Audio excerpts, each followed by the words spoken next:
Estamos viviendo tiempos peligrosos, donde la tecnología ha avanzado tanto que, en algunos casos, los humanos intentan asumir el papel del creador, al menos, modificar el orden natural de la creación divina. En 2023, la revista Time publicó un artículo titulado «¿Por qué los multimillonarios están obsesionados con bloquear el sol?». Un ejemplo es Bill Gates, quien apoyó un proyecto de científicos de la Universidad de Harvard para probar la idea de rociar carbonato de calcio en la atmósfera sobre el norte de Escandinavia en 2021. Sin embargo, el proyecto fue cancelado tras las protestas de grupos indígenas locales y ambientalistas. Jeff Bezos también utilizó las capacidades de supercomputación de Amazon para modelar los efectos de planes que inyectarían grandes cantidades de dióxido de azufre, SO2, en la atmósfera ese mismo año. Recientemente, Dustin Moskovitz, cofundador de Facebook, invirtió $900,000 para financiar a científicos en países como Mali, Brasil y Tailandia para estudiar los posibles efectos de la geoingeniería solar. Incluso inversionistas más pequeños están participando en esta tendencia, con capitalistas de riesgo invirtiendo un total de $750,000 en una empresa que se compromete a implementar un proyecto planetario de geoingeniería solar utilizando SO2. El ser humano siempre ha tenido una fascinación, o más bien, un deseo pecaminoso de controlar. Hoy, esto se manifiesta de manera abundante, especialmente en el transhumanismo, que busca utilizar la tecnología para permitir que los humanos desarrollen capacidades más allá de sus limitaciones naturales. Para algunos, este movimiento se asemeja a una religión. Recientemente, escuché a un especialista en inteligencia artificial advertir que la tecnología podría convertirse en una pseudo-religión, afirmando que la inteligencia artificial podría alterar la relación de la humanidad con la realidad de tal manera que el deseo humano de control, que satisface la ansiedad típica de la condición humana, podría transformarse en una tendencia hacia las máquinas. Los teólogos también mencionan que, a medida que las máquinas se humanizan más, los seres humanos se mecanizan en consecuencia. La revista Forbes publicó recientemente un artículo titulado 5 predicciones para la IA en 2030. Aquí hay algunos puntos destacados. Para 2030, interactuaremos con una amplia gama de IAS en nuestra vida diaria, de forma tan natural como interactuamos hoy con otros humanos. Utilizaremos IAS como asistentes personales, tutores, consejeros de carrera, terapeutas, contadores, abogados, y estarán presentes en nuestras rutinas laborales, realizando análisis, escribiendo códigos, construyendo y vendiendo productos, atendiendo a clientes y tomando decisiones estratégicas. Y sí, para 2030, será común que los humanos tengan IAS como parejas románticas. Detengámonos y reflexionemos sobre esto por un momento. Para 2030, será habitual que los humanos tengan IAS como parejas románticas. Esto claramente no se alinea con el plan divino para cualquier relación, y mucho menos refleja la definición bíblica del matrimonio o del amor entre esposos. El artículo también menciona que más de 100,000 robots humanoides serán implementados en el mundo real. Aunque muchas personas aún no lo perciben, los humanoides están a punto de ser introducidos. Tesla está invirtiendo fuertemente en el desarrollo de un robot humanoide llamado Optimus, y la empresa planea comenzar a enviar estos robots a clientes en 2025. El CEO de Tesla, Elon Musk, ha afirmado categóricamente cuán importante espera que esta tecnología sea tanto para la empresa como para el mundo. Me sorprende que la gente aún no perciba la magnitud del programa de robots Optimus, dijo. La importancia de Optimus se hará evidente en los próximos años. Querido oyente, estamos en una era donde las profecías bíblicas se están cumpliendo a un ritmo alarmante, algunas de ellas predichas por los profetas del Antiguo Testamento. Aunque algunas son palabras del propio Cristo, el tiempo en sí es irrelevante, lo que importa es la comprensión. En este momento, la profecía bíblica más evidente es el aumento del conocimiento. En Daniel 12:4 se dice, pero tú, Daniel, cierra las palabras y sella el libro hasta el tiempo del fin. Muchos correrán de aquí para allá, y el conocimiento aumentará. A primera vista, podría pensarse que este versículo se refiere a la tecnología en general, pero el enfoque inicial es que, en los últimos tiempos, las personas estarían desesperadas por respuestas. Quieren saber más sobre sí mismas, el universo y el Ser Supremo, sin reconocer la existencia de Dios. Este es el verdadero motor de la tecnología, y hoy en día, este versículo se vuelve aún más evidente con la explosión de la inteligencia artificial IA. Aunque la tecnología ha estado evolucionando durante siglos, el mundo nunca ha experimentado una ola tan abrumadora como la de la IA. Estamos rápidamente alcanzando un estado donde esta forma de tecnología puede hablar, razonar e incluso realizar tareas que hasta ahora eran exclusivas de los seres humanos. Pero, ¿cuál es la verdadera razón detrás de estas invenciones? En el fondo, se trata de una búsqueda de respuestas que va más allá de la creación de herramientas para facilitar nuestras vidas diarias. Es la necesidad de superar las limitaciones humanas. Muchos corazones se están alejando de Dios hacia cosas artificiales. Las personas quieren conocer el misterio detrás de cada célula en el cuerpo humano, pero no desean conocer a Dios. Quieren retroceder en el tiempo y descubrir cómo se formaron los planetas, galaxias y sistemas, pero olvidan que Dios es un ser insondable. Buscan una vida mejor y quieren resultados rápidos para todo, pero ya no desean esperar el tiempo de Dios. Sin embargo, ¿es este el camino correcto? ¿La IA sustituirá a Dios en nuestras vidas? Además, ¿cuáles son los peligros detrás de la terminología de la IA? ¿Esto forma parte de la preparación del anticristo para su gobierno? Debemos recordar que la IA no cobra vida por sí sola, hay seres humanos detrás de la creación de estos humanoides. ¿Cuál es su objetivo? Según los investigadores, quieren hacer que sean semejantes a Dios. Esta simple declaración recuerda lo que Lucifer pensó antes de ser expulsado del cielo por Dios. Consideremos los 5 yo haré de Lucifer, como se encuentra en Isaías 14, 13-14, subiré al cielo, exaltaré mi trono por encima de las estrellas de Dios, me sentaré en el monte de la asamblea, subiré por encima de las alturas de las nubes, seré como el Altísimo. ¿No crees que el hombre de hoy está replicando esta ideología, intentando crear algo parecido a Dios, con todas las respuestas y conocimiento infinito? ¿Qué dice la palabra de Dios sobre el mundo en que vivimos? Quiero compartir 3 versículos bíblicos que nos ofrecen una perspectiva divina sobre cómo debemos vivir en nuestros días.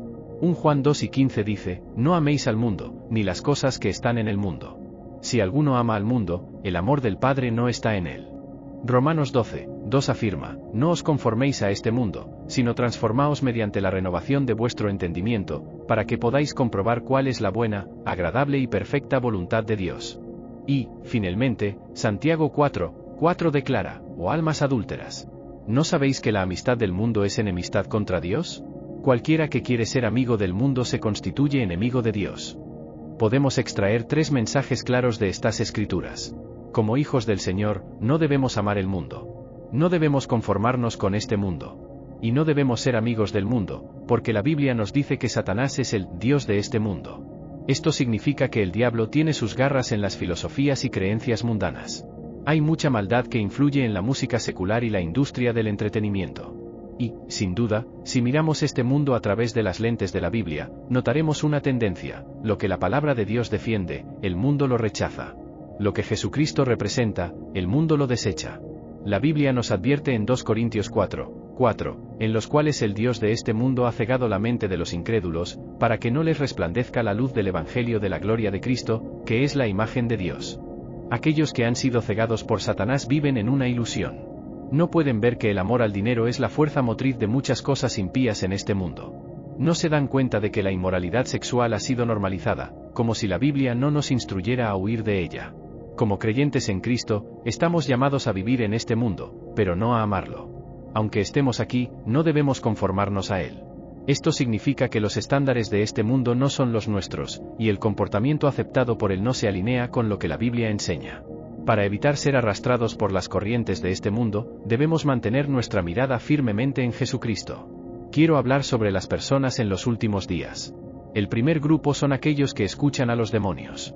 La Biblia nos advierte en 2 Timoteo 4:3-5, porque vendrá el tiempo en que no soportarán la sana doctrina, sino que, teniendo comezón de oír, se amontonarán maestros conforme a sus propias concupiscencias, y apartarán de la verdad el oído y se volverán a las fábulas.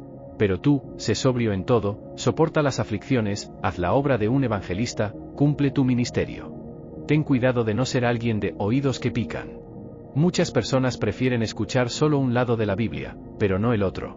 Nos gusta escuchar sobre fe y alegría.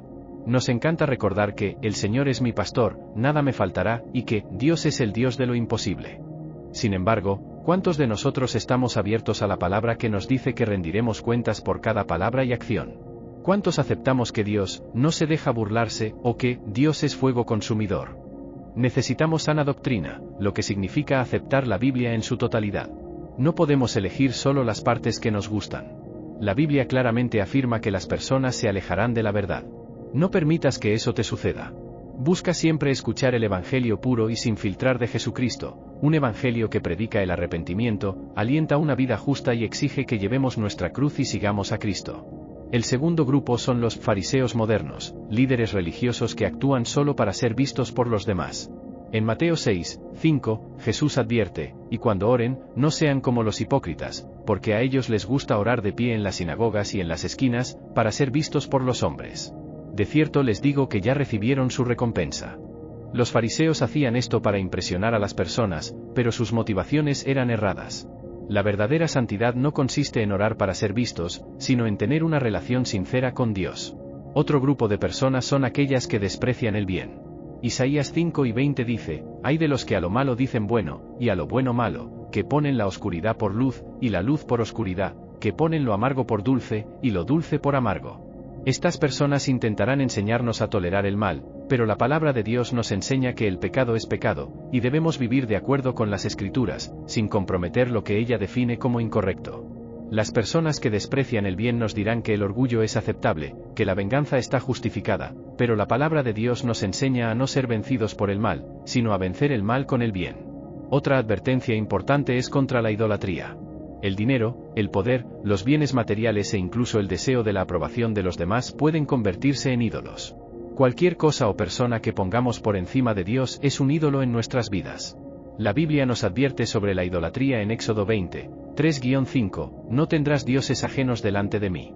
No harás para ti imagen, ni ninguna semejanza de lo que hay arriba en los cielos, ni abajo en la tierra, ni en las aguas debajo de la tierra. No te inclinarás a ellas ni las adorarás, porque yo, el Señor tu Dios, soy Dios celoso. Dios no tolera ídolos en nuestras vidas. Él desea que nuestro corazón esté completamente dirigido a Él, sin dividir nuestra adoración entre otras cosas o personas. En resumen, debemos estar vigilantes y firmes en la fe, viviendo de acuerdo con la palabra de Dios y sin dejarnos engañar ni desviar por los estándares de este mundo. Es importante que, como hijos de Dios, examinemos nuestros corazones y nos aseguramos de que no haya ídolos en nuestras vidas, porque Dios simplemente no lo tolera. El texto finaliza con una advertencia importante: los burladores y escarnecedores son otro grupo de personas que surgirán en los últimos días.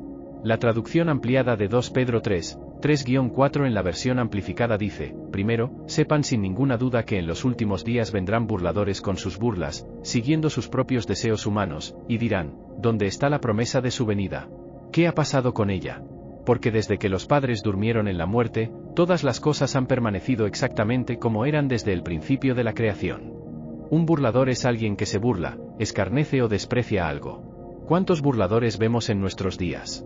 Personas que actúan con arrogancia y orgullo, creyendo que son lo suficientemente inteligentes como para cuestionar o desafiar la veracidad de la Biblia. Un burlador es aquel que, en su arrogancia, intenta argumentar en contra de las promesas de Dios, como el regreso de Cristo para buscar a su iglesia. Ellos dirán cosas como: ¿dónde está ese Jesús del que ustedes hablan? No ha aparecido en cientos de años. Este tipo de escepticismo es una señal clara de los últimos días, como se describe en las Escrituras. Sabemos que los signos evidentes de los últimos días incluyen hombres que son amantes de sí mismos, tiempos peligrosos, hambrunas, pestilencias y rumores de guerra. Pero, ¿sabías que los burladores también son un signo de los últimos tiempos? Aquellas personas que cuestionan la venida de Cristo y la validez de la palabra de Dios son pruebas de que nos estamos acercando a los días finales. Ellos escribirán artículos, harán comentarios, expresarán sus opiniones públicamente y dirán: ¿dónde está esa venida que Él prometió? El Salmo 1:2 nos dice: bienaventurado el hombre que no anduvo en consejo de malos, ni estuvo en camino de pecadores, ni en silla de escarnecedores se ha sentado. Sino que en la ley del Señor está su delicia, y en su ley medita de día y de noche. Eres bendecido cuando evitas asociarte con los burladores. No te sientes con ellos ni los entretengas. Por supuesto, el deber cristiano es amar a todas las personas y compartir el Evangelio de Cristo, pero debes evitar sentirte cómodo en compañía de escarnecedores. Ellos pueden hacerte caer. Respecto al peligro del retroceso espiritual, todo cristiano comprende que la vida cristiana trae consigo desafíos y dificultades, y de ninguna manera es un camino fácil. La Biblia deja claro en Santiago 1:2-4 que enfrentaremos pruebas y tribulaciones. Hermanos míos, consideren como un gran gozo el hecho de que pasen por diversas pruebas, pues saben que la prueba de su fe produce perseverancia.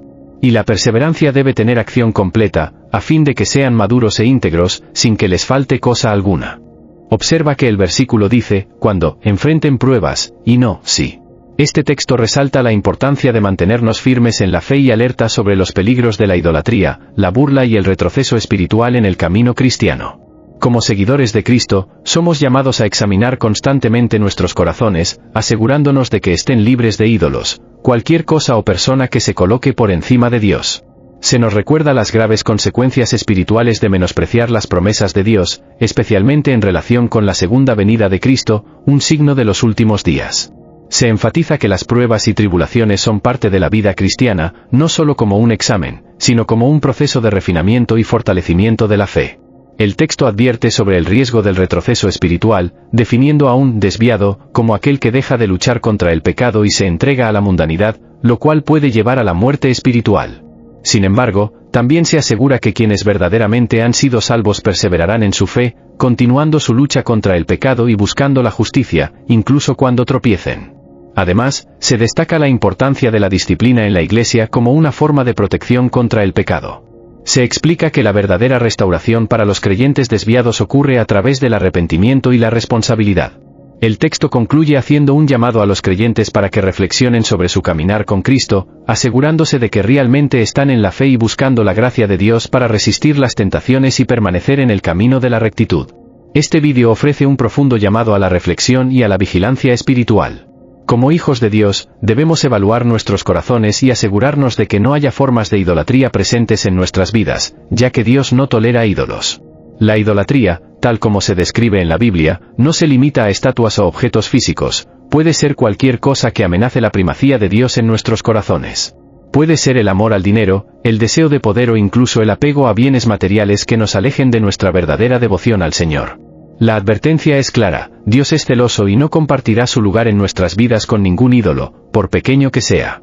Debemos cuidar que nada ni nadie ocupe el lugar que es exclusivamente de Él. También se menciona a otro grupo que se levantará en los últimos días: los burladores y escarnecedores. Estos son descritos en 2 Pedro 3:4 como personas que, en su arrogancia, cuestionan las promesas de Dios, especialmente el regreso de Cristo. Preguntan: ¿dónde está la promesa de su venida?, como si el hecho de que las cosas parezcan no haber cambiado significara que Dios no cumplirá sus promesas. Esta burla es una señal de los tiempos finales, y como cristianos, debemos estar alertas. Los burladores, impulsados por sus deseos, intentan socavar la fe de los creyentes y sembrar dudas sobre la validez de la palabra de Dios. Pero sabemos que la palabra de Dios es fiel y verdadera, y Cristo vendrá a buscar a su iglesia. Se aborda también la realidad de las pruebas en la vida cristiana. El libro de Santiago nos enseña que debemos alegrarnos al enfrentar diversas pruebas, porque éstas producen perseverancia y nos hacen más maduros espiritualmente. Sin embargo, estas mismas pruebas pueden llevar a algunos creyentes a cuestionar su fe y retroceder en su andar con Dios. El retroceso espiritual ocurre cuando una persona deja de luchar contra el pecado y se entrega a los placeres del mundo, lo cual es peligroso, ya que el pecado puede alejarnos completamente de Dios si no hay arrepentimiento. La Biblia es clara: la paga del pecado es la muerte, Romanos 6:23. Por lo tanto, como cristianos, siempre debemos luchar contra el pecado y esforzarnos por vivir conforme a las enseñanzas de Cristo. A pesar de que podamos tropezar, hay esperanza.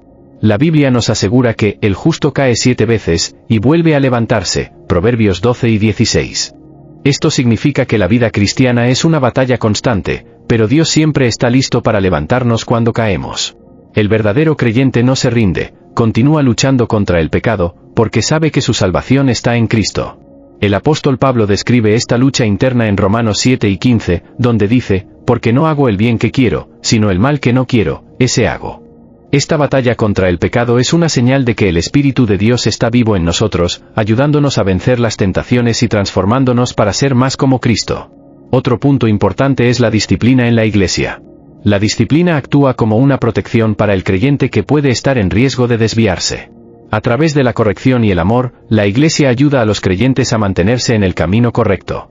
Sin embargo, si un creyente se niega a arrepentirse, la iglesia debe seguir el modelo bíblico de disciplina, que puede incluso resultar en la exclusión de la comunión, con la esperanza de que este acto extremo lleve a la persona al arrepentimiento y la restauración. Finalmente, el texto nos recuerda la necesidad de autoexaminarnos y evaluar nuestra caminata con Cristo. Debemos probar nuestra fe para asegurarnos de que estamos viviendo realmente conforme a las enseñanzas de Jesús. Si estamos luchando contra el pecado, eso es una buena señal de que el Espíritu Santo está activo en nuestras vidas. Sin embargo, si nos encontramos cómodos con el pecado y sin ningún arrepentimiento, eso debe ser motivo de gran preocupación. La Biblia nos exhorta a no ser simplemente creyentes nominales, sino verdaderos seguidores de Cristo, comprometidos con su causa y con la santidad. Hacemos un llamado a todos para que busquemos continuamente al Señor, con corazones arrepentidos y dispuestos a vivir según su voluntad. Que podamos rechazar la idolatría, evitar a los burladores y nunca permitir que el pecado nos domine. Que perseveremos en la fe, sabiendo que Dios es fiel y justo para perdonarnos y restaurarnos cuando caemos.